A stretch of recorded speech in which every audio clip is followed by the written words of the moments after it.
Everyone, आप सभी का स्वागत है मेरे यूट्यूब चैनल में। डेमन स्लेयर के पार्ट 2 में आप सभी का स्वागत है। अगर आपने अभी तक इसके रिलेटेड पार्ट 1 वाली वीडियो को वॉच नहीं किया है तो लिंक डिस्क्रिप्शन में आप चाहे तो देख सकते हो। आज मैं आपको इसके पार्ट 2 यानी एपिसोड नंबर 11 से लेकर 26 की एक कंप्लीट स्टोरी बताऊंगा और उसी के साथ आपको ये भी बताने की कोशिश करूंगा कि आखिर इसके सेकेंड सीजन में हमें क्या क्या दिख सकता है। देखो यार, इसके सेकेंड सीजन के रिलेटेड जो भी थेरीज है ये सिर्फ एक तरह की फैन थेरीज है या फिर मेरी ये पर्सनल थेरीज है, जिसकी वजह से आप अगर सुनना चाहते हो तभी सुनिएगा। लेकिन आप सभी अगर इस कहानी को समझना चाहते हो तो सबसे पहले पार्ट 1 वीडियो को जरूर वॉच करिएगा, क्योंकि पार्ट 1 वीडियो में एपिसोड 1 से लेकर 10 तक के कंप्लीट इन्फॉर्मेशन है, तो आपको सीरियसली काफ़ी ज़्यादा हेल्पफुल साबित होगी। और मैं आप सभी को स्ट्रांगली रेकमेंड करूंगा कि एक बार तो भी आप इस एनीमे को वॉच करिएगा, फिर चाहे आप एनीमे लवर हो या ना हो, क्योंकि यह एनीमे एक तरह से काफ़ी यूनिक टाइप का एनीमे है और आप सभी को ये एनीमे काफ़ी ज़्यादा पसंद आने वाला है। So without wasting any time let's start this video. तो एपिसोड नंबर 11 की शुरुआत में हम ये देखते हैं कि तंजुरो जो था वो अपनी मंजिल के लिए निकल चुका था, जहाँ पर अपने रास्ते के निकलने से पहले ही उसकी मुलाकात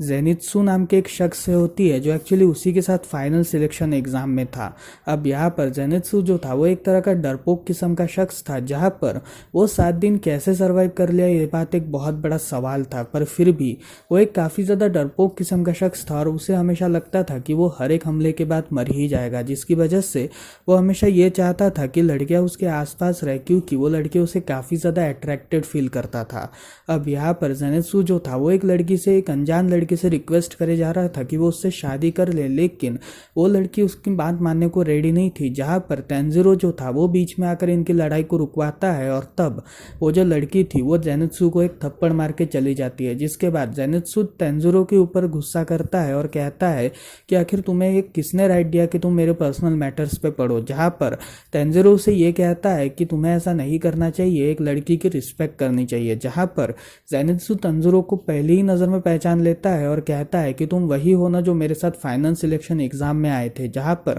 तेंजिरो को जेनित्सु की याद आती है और तब ये दोनों एक साथ यूनाइट होते हैं। अब यहाँ पर ये दोनों एक साथ ही अपनी अगली मंजिल की तरफ निकल चुके थे, जहाँ पर इनके अगली मंजिल की मुलाकात एक घर की तरफ होती है, जहाँ पर इनका जो मैसेंजर कौवा था, यानी तंजिरो का जो मैसेंजर कौवा था, वो उसे एक अबेंडेंट हाउस की तरफ ले जाता है, जहाँ पर ऑलरेडी इस हाउस के बाहर 2 बच्चे खड़े थे। अब यहाँ पर तेंजिरो और जेनित्सु इन दोनों बच्चों से ये बात पूछते हैं कि आखिर वो यहाँ पर क्या कर रहे हैं। जहाँ पर वो दोनों बच्चे उसे ये कहते हैं कि एक्चुअली उसके भाई के साथ वो लोग घूम रहे थे, पर तभी अचानक से उसका भाई गायब हो चुका था, जिसकी वजह से वो दोनों अपने भाई को ढूंढने की कोशिश कर रहे हैं। एक्चुअली उसके भाई के पैर पर चोट लगी है, जिसकी वजह से उसका खून हमेशा रिसता रहता है और तब उसके खून के थ्रू उन्होंने इस लोकेशन का अंदाजा लगाया था, जिसकी वजह से वो काफी ज्यादा डर रहे हैं, क्योंकि यह उस एक तरह का हॉन्टेड हाउस किस्म का लग रहा है। जहां पर तेंजिरो और जैसा जेनित्सु ये दोनों इस हाउस के अंदर चले जाते हैं और तब इस हाउस के अंदर जाने के बाद इन दोनों जो थे ये दोनों यहाँ पर इस हाउस के अंदर खोजबीन स्टार्ट करते हैं, ताकि ये दोनों लोग डेमंस को ढूंढ सके। जहाँ पर ये दोनों लोग डेमंस की खोज में लगे हुए थे और तभी हमें ये बात पता चलती है कि इस घर में कम से कम 3 डीमंस है और उसके साथ एक डेमन स्लेयर क्रॉप का भी यहीं पर ही एक मेंबर है, जिसकी वजह से वो जो मेंबर था वो एक वुल्फ का हेड लेके जा रहा था, मतलब वो वुल्फ के हेड से बनाया हुआ मेंबर था और तब वो यहाँ के डेमंस की खोज में था। जिसके बाद हम ये देखते हैं कि तंजिरो जो था उससे एक डेमन दिखता है जिसके पूरे शरीर पर ड्रम्स लगे हुए थे और तब तेंजिरो जब उस डेमन को मारने की कोशिश करता है तब वो डेमन अपने ड्रम्स का यूज करके उस पूरे रूम को अपसाइड डाउन कर देता है। जहाँ पर तेंजिरो को ये बात पता चलती है कि एक्चुअली ये जो डीमन है ये अपने ड्रम्स का यूज करके किसी भी रूम को अपसाइड डाउन करवा सकता है, जिसकी वजह से अगर हमें इसे पकड़ना है तो इसी के स्टाइल में इसे पकड़ना पड़ेगा। जहाँ पर हम ये देखते हैं कि वो जो दोनों बच्चे थे जो अभी तक घर के बाहर रुके हुए थे वो घर के अंदर आ जाते हैं और तब ये दोनों बच्चे तेंजिरो और जेनित्सु इन दोनों के साथ रियूनाइट होते हैं। जहाँ पर लड़की जो थी वो तेंजिरो के साथ चली जाती है और लड़का जो था वो जेनित्सु के साथ चले जाता है। अब यहाँ पर जेनित्सु जो था वो थोड़ा बहुत डर रहा था, जहाँ पर वो ये कह रहा था कि उसने अपनी लाइफ की सबसे बड़ी गलती की इस घर में घुसकर। जहाँ पर वो लड़का उसे ये बात समझाता है कि आपको डरना नहीं चाहिए, आप हमारी जान बचाने आए हो या फिर डरने आए हो। जिसके बाद हम ये देखते हैं कि एक डेमन जेनेत्सु और उस लड़के के पीछे आ जाता है और तब वो जेनेत्सु के ऊपर हमला कर देता है, जिसकी वजह से जेनेत्सु जो था वो सो जाता है, मतलब डर के मारे वो बेहोश हो जाता है। एंड तभी अचानक से हम देखते हैं कि जेनेत्सु के अंदर अचानक से काफ़ी ज़्यादा ताकत आ जाती है और तब वो अपने एक फर्स्ट फॉर्म का यूज़ करता है, जो कि एक्चुअली एक थंडर फर्स्ट फॉर्म था। अब यहाँ पर इस थंडर फर्स्ट फॉर्म का यूज़ करके उसने उस डेमन को पूरी तरीके से ख़त्म कर दिया था, जहाँ पर जब उसे होश आता है तब उसे बिल्कुल भी याद नहीं था कि उसने उस डेमन की हत्या करी है। एक्चुअली जेनेत्सु के अंदर की ताकत ये थी कि जब भी उसे नींद आती थी तब वो अपने आप ताकतवर बन जाता था और किसी भी डीमन से आराम से लड़ सकता था। अब यहाँ पर हम ये देखते हैं कि तेंजिरो जो था उसने उस लड़की के साथ मिलकर इस रूम्स की, मतलब इस घर के रूम्स की पूरी खोजबीन करी थी, जहाँ पर इसी खोजबीन के दौरान उसे एक रूम में ड्रम की आवाज़ सुनाई देती है और तब तेंजिरो जब इस रूम के अंदर जाता है तब वो उस लड़की के भाई को देखता है, जहाँ पर वो लड़की का भाई तेंजिरो को ये बताता है कि एक्चुअली इन लोगों ने जब उसे किडनैप किया था तब यहाँ पर कम से कम 3 डेमन्स थे और इन्हीं 3 डेमन्स के बीच में आर्ग्यूमेंट चल रही थी कि कौन मुझे खाएगा। लेकिन अचानक से इन तीनों के बीच में लड़ाई स्टार्ट हो चुकी थी, जिसके बाद जो ड्रम वाला डीमन था उसके शरीर से एक ड्रम निकल चुका था और तब मैंने इसे अपनी सिक्योरिटी के लिए चुराया था, जहां पर इस ड्रम का यूज करके मैं रूम्स को अपसाइड डाउन कर रहा था। जिसके बाद हम ये देखते हैं कि तेंजिरो जो था वो अब इस डेमन से लड़ने की ट्रिक को समझ चुका था, जिसकी वजह से तेंजिरो इस डेमन से लड़ने के लिए निकल जाता है। अब यहाँ पर उसे वो ड्रम वाला डेमन मिलने से पहले उसे तीसरा डीमन मिलता है, जहां पर तेंजिरो अपनी बुद्धि का यूज करके उस तीसरे डीमन को खत्म कर देता है और तब वो ड्रम वाले डीमन के पास जाता है, जहां पर जो ड्रम वाला डीमन था वो तेंजिरो के ऊपर अपसाइड डाउन्स वाला खेल खेल रहा था, लेकिन तेंजिरो उसके हर एक खेल को समझ चुका था। जिसके बाद हम उस ड्रम वाले डीमन के बारे में जानते हैं, कहानी को जानते हैं, जहाँ पर उसकी कहानी कुछ इस प्रकार थी कि वो एक राइटर था, पर उसके जो मालिक थे वो उसे बिल्कुल भी सराहा नहीं करते थे, जिसकी वजह से एक दिन उसने अपने ही मालिक की हत्या करवा दी, जिसके बाद उसने खुद को डीमन बना दिया। अब यहाँ पर तेंजिरो जो था वो ऐसे ही अपसाइड डाउन खेलते खेलते उस डीमन के ऊपर हमला कर देता है, जहाँ पर वो उस डीमन का सर काट देता है और मरते वक्त वो डीमन तेंजिरो से ये कहता है कि आखिर तुम्हें मेरी ये ड्रम ट्रिक कैसे लगी, जहाँ पर तेंजिरो ये कहता है कि तुम्हारी ड्रम ट्रिक काफ़ी ज़्यादा फैसिनेटिंग थी और शायद से तुम काफ़ी बड़े भी शख्स बन सकते थे, लेकिन तुम्हारी मौत कंफर्म है, जिसकी वजह से अगले जन्म में तुम एक काफ़ी अच्छे शख्स बन पाओगे। और इतना ही कह के वो ड्रम वाला डीमन मर जाता है। अब यहाँ पर तेंजिरो जो था वो उन दोनों भाई बहनों को ढूंढ लेता है और तब इस बिल्डिंग के बाहर निकलता है, जहाँ पर वो ये देखता है कि जेनेत्सु को एक बियर हेड वाला शख्स मार रहा था और तब तेंजिरो जो था वो उसकी हेल्प करने के लिए जाता है, जहाँ पर वो बियर हेड वाला शख्स तेंजिरो के ऊपर भी हमला करता है और कहता है कि इस वास के अंदर जिस डब्बे के अंदर निजुका बंद थी, यानी तेंजिरो की बहन, वो एक डीमन है और उसे डीमन को मारना है। जहाँ पर तेंजिरो उसे रोकने की कोशिश करता है और तब तेंजिरो उससे उसका नाम पूछता है थोड़ा काम डाउन करके, जहाँ पर वो उतना नाम इनोसुके बताता है। अब यहाँ पर हम ये देखते हैं कि तेंजिरो, जेनेत्सु, इनोसुके और निजुका ये दोनों उन बच्चों को बाय बोलकर अपनी मंजिल के लिए निकल जाते हैं, जहाँ पर ये तीनों एक होटल में रुकते हैं ताकि थोड़े समय तक रेस्ट कर सके और शायद से ये तीनों काफ़ी अच्छी तरीके से हील हो सके। और तब ये तीनों वहाँ पर रेस्ट करते हैं, जहाँ पर एक दिन वहाँ पे रुकने के बाद इन्हें इनका अगला मिशन मिलता है, जो कि एक्चुअली एक माउंटेन की तरफ का था और ये अगला मिशन पूरा करने के लिए ये तीनों लोग अपनी मंजिल के लिए निकल चुके थे। अब यहाँ पर हम ये देखते हैं कि इस माउंटेन के पास जाने से ही इन तीनों को कुछ अजीब अजीब आवाज़ें सुनाई दे रही थी, जहाँ पर ये तीनों को इन अजीब आवाज़ों के थ्रू पता ही नहीं चल रहा था कि आखिर ये सब चल क्या रहा है। जहाँ पर जेनेत्सु रेगुलरली डरपोकों की तरफ वहीं पर ही बैठा रहा और तब इनोसुके और उसके साथ तेंजिरो ये दोनों जो थे ये दोनों उस माउंटेन की तरफ जाते हैं, जहाँ पर ये दोनों जब उस माउंटेन के अंदर जाते हैं तब ये एक शख्स से मिलते हैं जो डेमन स्लेयर क्रॉप का मेंबर था। अब यहाँ पर ये जो डेमन स्लेयर क्रॉप का मेंबर था वो ये कहता है कि एक्चुअली वो इनका सीनियर है और तब इनको ये टास्क दिया गया था, जहाँ पर ये सभी लोग जब उस जगह पर गए थे तभी अचानक से ये सभी लोग एक दूसरे पे हमला करना स्टार्ट कर दिए थे, जिसकी वजह से उसे समझ ही नहीं आ रहा था और तब वो वहाँ से भाग गया। जिसके बाद हम ये देखते हैं कि इस माउंटेन के और अंदर जाने से इन सभी को ये बात पता चलती है कि ये जितने भी लोग थे इनके ऊपर पपेट्स का असर हुआ है, मतलब इन सभी के ऊपर वेब्स छोड़े गए हैं और ये वेब्स इनको एज अ पपेट की तरह रोल कर रहे हैं। अब यहाँ पर हम ये देखते हैं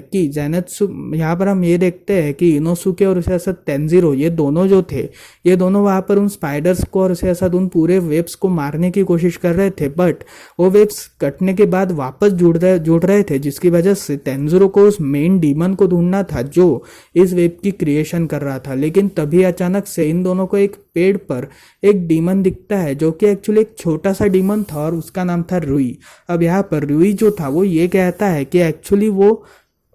अपनी फैमिली को मरने नहीं दे सकता और तुम मेरी फैमिली को नहीं मार सकते, जिसकी वजह से तुम्हें यहाँ से जल्दी निकलना पड़ेगा। लेकिन तेंजिरो उसकी बात को नहीं मानता और तब वो इनोसुके की हेल्प का यूज करके वो उस मेन डीमन को ढूंढ लेता है जो कि एक्चुअली एक लेडी डीमन थी और तब ये दोनों उस लेडी डीमन को मारने के लिए निकले थे। अब यहाँ पर ज़ेनात्सु जो था उसे इस बात का काफी ज्यादा बुरा लग रहा था कि वो इतना डरपोक क्यों है, जिसकी वजह से वो भी माउंटेन के अंदर जाता है और माउंटेन के अंदर जाने के बाद वो एक दूसरा रास्ता पकड़ता है, जहां पर इस दूसरे रास्ते को पकड़ने के बाद वो एक ऐसी जगह पे पहुंचता है जो कि एक काफी ज्यादा रहस्यमय किस्म की थी। अब यहाँ पर इस रहस्यमय किस्म की जगह पर थोड़ा बहुत घूमने के बाद उसे काफी सारे स्पाइडर्स दिखते हैं, जहां पर ये जो सारे स्पाइडर्स थे ये सारे स्पाइडर्स ज़ेनात्सु के ऊपर हमला करने की कोशिश कर रहे थे और उनमें से एक स्पाइडर ने ज़ेनात्सु के अंदर एक जहर छोड़ा था। जिसके बाद वो जो मेन स्पाइडर था वो ये कहता है कि ये जहर 30 मिनट बाद तुम्हारे शरीर के अंदर घुलेगा और तुम भी एक स्पाइडर बन जाओगे, जिसकी वजह से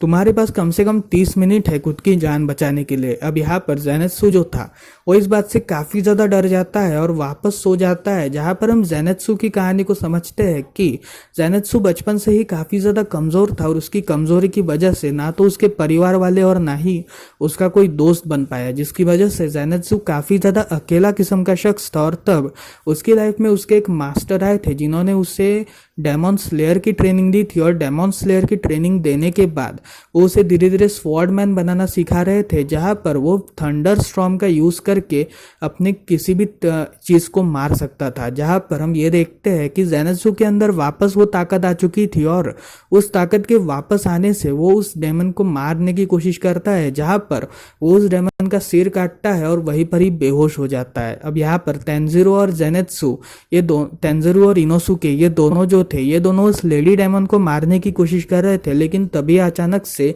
उस लेडी डायमंड का पति वहां पे आ जाता है जो कि एक्चुअली एक बहुत बड़ा साइज का डीमन था और तब इनोसुके उस डायमन से लड़ने के लिए तैयार था और यहाँ पर तेंजिरो जो था वो उस लेडी डीमन से लड़ने के लिए तैयार था, जहां पर वो लेडी डीमन हर एक तरह के अटैक्स को यूज करती है, बट तेंजिरो उन हर एक अटैक्स को बिल्कुल पूरी तरीके से पार कर देता है। जिसके बाद वो लेडी डायमंड ये कहती है कि एक्चुअली अब मेरे मरने का वक्त आ चुका है और शायद से अब मैं ऐसी घुटी वाली जिंदगी से जरूर बच पाऊंगी। जिसके बाद वो खुद को मारने की कोशिश करती है और तब तेंजिरो उसे पूरी तरीके से खत्म कर देता है। एक्चुअली वो डेमन के अंदर एक तरह का दुख था, एक तरह की सफरिंग थी, जहां पर उसने काफी ज्यादा सफर किया था और इसी सफरिंग की वजह से वो और भी ज्यादा परेशान थी, जिसकी वजह से वो मौत चाहती थी। अब यहाँ पर तेंजिरो जो था उसकी मुलाकात वहीं पर ही रुई से होती है, जहां पर रुई से चैलेंज करता है कि तुम मेरी पूरे परिवार को नहीं बर्बाद कर सकते, जिसकी वजह से तुम्हें मेरे साथ लड़ना पड़ेगा। जहां पर रुई जो था वो तेंजिरो के साथ लड़ने की कोशिश करता है और तब रुई अपनी पूरी ताकत यूज करता है, जहां पर वो एक ऐसे वेब की क्रिएशन करता है जो शायद से अब तक किसी ने भी नहीं की थी। और तब इस वेब को तोड़ने के लिए जब तेंजिरो अपनी तलवार का यूज करता है तभी उसकी तलवार 2 हिस्सों में कट जाती है, जिसकी वजह से तेंजिरो और भी ज्यादा परेशान हो जाता है। और तभी निजुका भी वहां पर निकलती है, जिसके बाद निजुका को देखते ही रुई का ये मानना था कि निजुका को वो अपनी बहन बनाएगा, जिसकी वजह से अगर उसने उसको अपनी बहन बना लिया तो वो तेंजिरो की लाइफ को बख्श देगा। जहां पर वो तेंजिरो को ये ऑफर करता है कि तुम निजुका को मेरे पास सौंप दो, जहां पर निजुका को तुम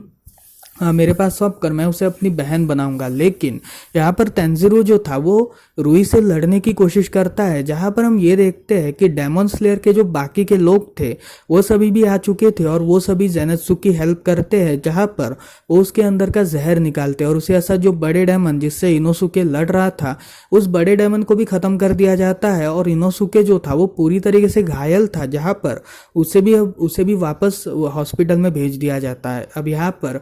तेंजिरो और उसके साथ रुई इन दोनों के बीच में फाइटिंग चल रही थी, जहां पर रुई काफी ज्यादा ताकतें यूज करता है और तब तेंजिरो को अपने फादर की याद आती है, जहां पर उसके जो फादर थे वो एक तरह का आर्ट परफॉर्म करते थे और ये जो आर्ट था ये एक्चुअली एक फायर डांस का आर्ट था। और तब इस आर्ट का यूज करके वो किसी भी ताकत को हरा सकते थे, जिसकी वजह से तेंजिरो अपनी फादर की ही आर्ट का यूज करके एक नया क्रिएशन करता है जो कि था फायर बॉल क्रिएशन। और तब इस क्रिएशन का यूज करके वो रुई के पूरे थ्रेड्स को तोड़ देता है और यू का सर काट देता है। लेकिन रुई का सर वापस जुट जाता है, जहां पर वो ये कहता है कि वो एक्चुअली एक लोअर मून डेमन है। और लोअर मून डेमन और अपर मून डेमन के बीच का डिफरेंस अगर आपको जानना है तो मैं बता दूं कि लोअर मून डेमन एक्चुअली एक काफी ज्यादा ताकतवर टाइप के डेमन होते हैं जिनसे लड़ना एक मुश्किल काम होता है, मतलब वो डेमन स्लेयर से भी नहीं मरते। और हायर मून डेमन के बीच में हमें एक एग्जांपल है, वो है किबुत्सु। किबुत्सु जो है वो एक तरह का हायर मून डेमन है, जहां पर वो कभी भी किसी को भी मार सकता है और किसी को भी डेमन में कन्वर्टेड कर सकता है। अब यहाँ पर हम ये देखते हैं कि वो रुई जो था वो तेंजिरो के ऊपर वापस अटैक करने की फिराक में था, लेकिन तभी अचानक से एक शख्स जो एक्चुअली डेमन स्लेयर का था वो वहां पे पहुंच जाता है और तभी वो रुई की हत्या कर देता है, जहां पर वो वाटर फॉर्म का 11th वाला वर्जन यूज करता है। एक्चुअली तेंजिरो ने अभी तक 10th वर्जन वाले ही वाटर का अटैक यूज किया था, लेकिन 11th फॉर्म ये कभी भी उसने नहीं देखा था, जहां पर 11th फॉर्म यानी डेड साइलेंस। और तब इसी डेड साइलेंस का यूज करके वो डेमन स्लेयर क्रॉप का जो शख्स था वो उस डिमन को मार डालता है, जिसके बाद हम रुई की कहानी को जानते हैं, जो एक्चुअली एक तरह से आम लड़का ही था। बट उसे एक दिन किबुत्सु मिलता है, जहां पर किबुत्सु उसके माइंड को पूरी तरीके से इन्फ्लुएंस कर देता है और उसके माइंड को इन्फ्लुएंस करने के बाद वो अपने ही एक रिश्तेदार की हत्या कर देता है, जहां पर उसकी जो फैमिली थी वो उसे डिसऑन कर देती है। और तब वो अपनी फैमिली के बारे में सोचकर ही डरने और उसे ऐसा गुस्सा करने लगता है, जिसकी वजह से वो एक डेमन बन चुका था। और तब उसने कुछ डेमन के ग्रुप्स को अपनी फैमिली बना लिया था, जहां पर वो उनके साथ हमेशा अत्याचार करता था और तब वो उन्हें एज एक परफेक्ट फैमिली दिखाना चाहता था, बट वो कभी उनसे प्यार नहीं करता था। जिसके बाद रुई की मौत हो जाती है और तब रुई की आत्मा को शांति मिलती है। जिसके बाद हम ये देखते हैं कि वो जो डेमन स्लेयर का शख्स था वो निजुका के ऊपर भी हमला करने की फिराक में था, लेकिन तब तक तेंजिरो उसे रोक लेता है और तब वो डेमन स्लेयर का शख्स ये जान लेता है कि एक्चुअली वही लड़का है जो कुछ समय पहले उसे मिला था। अगर आप सभी ने फर्स्ट एपिसोड देखा होगा तो आपको ये बात तो पता ही होगी कि जो डेमन स्लेयर पहले निजुका की हत्या करने वाला था और तब तेंजिरो ने जब उससे भीख मांगी थी, जहां पर उसने ही उसकी रिकमेंडेशन कर उसे उसके मास्टर तक पहुंचाया था, ये वही शख्स है। तो यहाँ पर हम ये देखते हैं कि डेमन स्लेयर का क्रॉप के और भी 2-4 लोग वहां पे आते हैं जो निजुका के ऊपर हमला करना चाहते थे, लेकिन तेंजिरो उसे कैसे तो भी करके बचा लेता है। जिसके बाद तेंजिरो निजुका इन दोनों को डेमन स्लेयर के उसूलों के तोड़ने की वजह से इन दोनों को वहां के हेडक्वार्टर्स में लिया जाता है, जहां पर तेंजिरो की मुलाकात वहां के पिलर्स से होती है। और तब ये जो पिलर्स थे ये एक्चुअली यहाँ के सबसे मेन लॉर्ड थे, मतलब डेमन स्लेयर का मेन लॉर्ड कोई और था, बट ये जो पिलर्स थे ये सारे इस लॉर्ड के राइट हैंड थे, जहां पर ये सारे पिलर्स का ये मानना था कि इसे तेंजिरो को मार डालना चाहिए और निजुका को भी खत्म कर देना चाहिए। लेकिन यहाँ पर वो डेमन स्लेयर के एक्चुअल लॉर्ड आते हैं जो इन सभी को उनके मास्टर उद्रिके की एक चिट्ठी पढ़वाते हैं और ये चिट्ठी में ये लिखा था कि इस लड़की को यानी निजुका काफी टाइम से डेमन है पर उसने अभी तक एक भी इंसान की हत्या नहीं करी है, जिसकी वजह से वो एक स्पेशल परमिट चाहता है कि वो निजुका को भी अपने साथ रखे ताकि निजुका के साथ वो एक रिलेशनशिप क्रिएट कर पाए। अब यहाँ पर हम ये देखते हैं कि उनमें से जो एक लॉर्ड था, मतलब उनमें से जो एक पिलर था, वो निजुका को टेस्ट करने के लिए अपना ब्लड देता है, जहाँ पर वो अपने ब्लड को देखकर निजुका को अपनी तरफ अट्रैक्ट करने की कोशिश कर रहा था, क्योंकि डेमन ज्यादातर इंसानों को खाने का काम करते हैं। और तब उस खून से निजुका थोड़ा बहुत अट्रैक्ट हो रही थी, लेकिन तभी उसे उसकी पुरानी बातें याद आती है, जहाँ पर उसे ये बात पता चलती है कि जो उसके मास्टर थे उसने उसे ये हिंट दिया था कि कभी भी इंसानों को बुरी तरीके से ट्रीट मत करना, बल्कि उन्हें ऐसा ट्रीट करो जैसे कि वो तुम्हारे दोस्त है। जिसके बाद निजुका उसे कुछ भी नहीं करती और तब वहाँ के जो लॉर्ड थे वो निजुका को स्पेशल परमिट देते हैं, जिसके बाद तेंजिरो और निजुका इन दोनों को आराम करने के लिए भेज दिया जाता है। अब यहाँ पर इन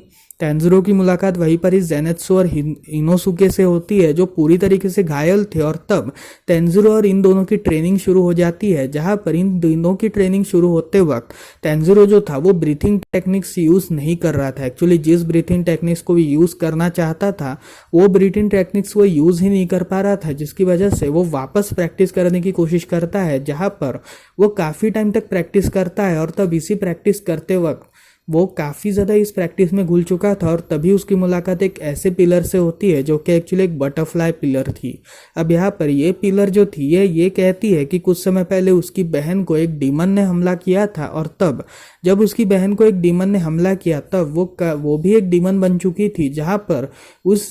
उसकी बहन ने यानी उस बटरफ्लाई पिलर की जो बहन थी उसने इस बटरफ्लाई पिलर की पूरी तरीके से रक्षा की, और इसकी रक्षा करने के बाद उसने डेमन स्लेयर में भेजा, जहां पर उसका ये मानना था कि अगर इंसानों और डेमन के बीच एक बढ़िया रिलेशनशिप रहा तो काफ़ी ज़्यादा अच्छा हो सकता है। और तब वो तेंजिरो के साथ थी, जहाँ पर तेंजिरो धीरे धीरे ट्रेनिंग करना स्टार्ट करता है, और तब धीरे धीरे उसके अंदर की जो एबिलिटीज़ थी वो पूरी तरीके से बाहर आ चुकी थी। अब यहाँ पर हम ये देखते हैं कि अपर मून और लोअर मून इन दोनों के बीच में मीटिंग चल रही थी, जहां पर किबुत्सु जो था वो लोअर मून के लोगों से ये पूछता है कि आखिर तुम्हारा आदमी मर कैसे सकता है, मतलब तुम इतने ज्यादा ताकतवर होने का दावा करते हो पर फिर भी वो मरा कैसे, जहां पर इनके पास कोई उत्तर नहीं था। और तब किबुत्सु जो था वो इन सभी लोअर मून के डिमंस को मार डालता है एक्सेप्ट एक को छोड़कर, जहां पर वो जो ओनली डिमन था वो किबुत्सु को ये कहता है कि अगर तुम मुझे मेरा खून दे दोगे तो मैं उन सभी की हत्या कर दूंगा जो रुई की हत्या के पीछे थे। जहाँ पर किबुत्सु जो था वो उस डीमन को अपना खून देता है और कहता है कि अगर तुमने ऐसा नहीं किया तो मैं तुम्हें काफ़ी बेदर्दी से मारूंगा, तो तुम्हें ये सब करना ही पड़ेगा। जहाँ पर वो जो डीमन था लो मून वाला डीमन वो अब उस शख्स को यानी तेंजिरो की खोज में था, जहाँ पर वो तेंजिरो को मारने की कोशिश करने वाला था। अब यहाँ पर तेंजिरो, इनोसुके और जेनेत्सु इन तीनों की ट्रेनिंग खत्म हो चुकी थी, और इन तीनों की ट्रेनिंग खत्म होने के बाद ये तीनों अपने काम के लिए वापस लौट आ चुके थे, जहाँ पर इन तीनों ने आखिरी बार सबको बाय किया था। और तब उसने बटरफ्लाई पिलर से ये कन्वर्सेशन करी थी कि उसके जो फादर थे वो एक तरह की फायर टाइप की ब्रीथिंग का यूज करते थे, जहां पर ये जो ब्रीथिंग थी ये हमेशा फ्लेम्स वाला पिलर करता है। एक्चुअली फ्लेम्स नाम का भी एक पिलर था जो आग का प्रतिनिधित्व करता था, और तब ये जो पिलर था ये ज्यादातर ऐसे काम करता है जिसकी वजह से बटरफ्लाई पिलर जो थी वो अपने मेन लॉर्ड से कहकर तेंजिरो के साथ फ्लेम पिलर को बेचती है ताकि वो उसका नेतृत्व कर सके और उसे ट्रेनिंग दे सके। अब यहाँ पर ये तीनों जो थे ये तीनों एक शहर की तरफ जाते हैं, जहाँ पर इन तीनों का नया मिशन जो था वो एक शहर की तरफ था, और इस शहर की तरफ जाते ही ये तीनों एक ट्रेन पकड़ते हैं, जहाँ पर इस ट्रेन में जितने भी पिलर्स थे जो एक्चुअली डेमन स्लेयर के पिलर्स थे वो सभी भी चढ़ चुके थे, जिसमें फ्लेम्स पिलर था और उसके साथ एक इमोशनल पिलर था और उसी के साथ साथ एक डार्क पिलर था। और ये तीनों पिलर्स जो थे ये तीनों इनोसुके, तेंजिरो और उसके साथ जेनेत्सु इन तीनों की हेल्प करने के लिए पहुंचे थे, और यहीं पर ही इसका फर्स्ट सीजन खत्म होता है। तो फिर यार ये थी इसके पूरे फर्स्ट सीजन की कहानी। आपको कैसी लगी मुझे कमेंट सेक्शन में जरूर बताइएगा। देखो यार ये सीरीज काफी ज्यादा यूनिक है और आप सभी को एक बार तो भी ये सीरीज जरूर देखनी चाहिए, क्योंकि ये सीरीज अब तक के एनिमेस में सबसे बेस्ट सीरीज है आफ्टर हंटर इंटू हंटर या फिर डेथ नोट। तो फिर आप सभी इस एनिमे को जरूर एक बार एंजॉय करिएगा, आपको सीरियसली काफी ज्यादा मजा आएगी। और अगर आप एक काफी एंटरटेनिंग एनिमे की खोज में है तो ये एनिमे आपकी हर एक एंटरटेनिंग मतलब हर एक तरह से आपको एंटरटेन करेगा। सो मिलते हैं अगली वीडियो में, तब तक के लिए बाय बाय।